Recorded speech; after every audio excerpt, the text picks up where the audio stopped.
আসসালামু আলাইকুম। নাজিস্তুপ garden and pets থেকে নতুন একটি ভিডিওতে সবাইকে স্বাগত জানাচ্ছি।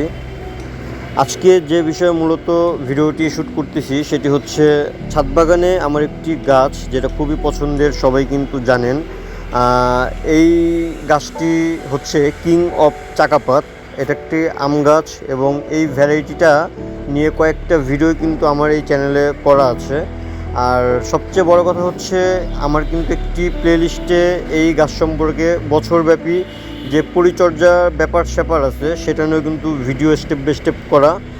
আপনারা চাইলে কিন্তু প্লেলিস্টটা ঘুরে আসতে পারেন। সেটি হচ্ছে বছরব্যাপী কিং অফ চাকাপাত আম গাছের পরিচর্যা। যাই হোক, আমি কিছুদিন আগে কিন্তু দেখেছিলাম যে গাছে কিন্তু মাশাল্লাহ ভালো গ্রোথ নিচ্ছে, কারণ আমি ডাল কাটিংয়ের পর গাছে গ্রোথ নেওয়া শুরু হয়েছে। তো আজকে দেখলাম যে আমার কিছু পাতা গ্রোথ নেওয়ার সময় পোকার আক্রমণ শুরু হয়েছে এবং পোকার আক্রমণের কারণে পাতাগুলো কিন্তু অলরেডি নষ্ট হয়ে গেছে।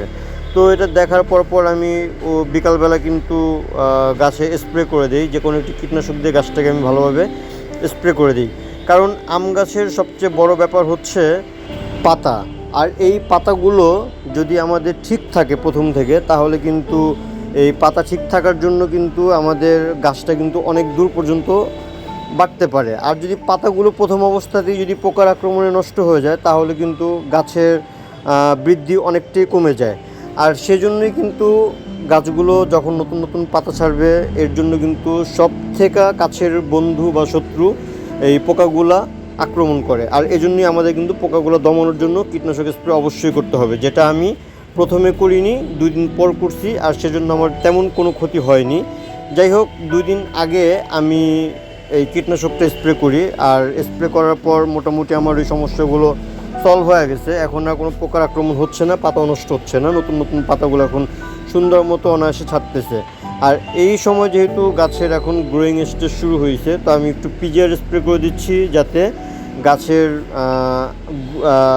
বৃদ্ধি আরও সুন্দর মতো হয়, সালোক সংশ্লেষণ যাতে আরও সুন্দর মতো গাছের হয়ে থাকে। এই জন্য কিন্তু আমি একটি এই প্লান্ট গ্রোথ রেগুলেটর স্প্রে করে দিচ্ছি, যেটাকে পিজিআর বলে, এই ফ্লোরাটা। তো আপনারাও চাইলে করতে পারেন, আমি করি তাই আপনাদের সাথে শেয়ার করলাম। আর এই পিজিআরটা স্প্রে অবশ্যই এমনভাবে করতে হবে যাতে গাছের প্রতিটা পাতায় উপরে এবং নিচে সুন্দরভাবে স্প্রে হয়, কারণ এটা কিন্তু দরকার আমাদের খুব সুন্দর মতো স্প্রে করা। তা না হলে উপর থেকে করলাম নিচ থেকে করলাম না, এটা কিন্তু ঠিক না। আমরা কিন্তু এই ভুলটা সবসময় করে থাকি যে স্প্রে উপর থেকেই করি, নিচ থেকে আর করি না। কিন্তু না, স্প্রেটা এমনভাবে করতে হবে যে সাইড থেকে করব উপর নিচ সুন্দর মতো স্প্রে করে গাছটাকে কিন্তু ভিজিয়ে দেব। আর হ্যাঁ, অবশ্যই স্প্রে করার নিয়ম যেটা নির্দেশনা দেওয়া থাকে, লিটারে 2 ml করে। তো আপনারা চাইলে কিন্তু লিটারে 2 ml করে দিয়ে গাছে স্প্রে করতে পারেন। হোপফুলি ভিডিওটি আপনাদের সবার অনেক কাজে আসবে, এবং যারা পিজিআর সম্পর্কে এখনও বুঝেন না বা পিজিআর সম্পর্কে জানেন না এটা কী জন্য ব্যবহার হয়, কীভাবে ব্যবহার করে, তারা এই ভিডিওটা দেখলে কিছুটা হলেও ধারণা পাবেন এবং কিছুটা হলেও আপনাদের উপকার আসবে। সবাইকে ভিডিও দেখার জন্য ধন্যবাদ।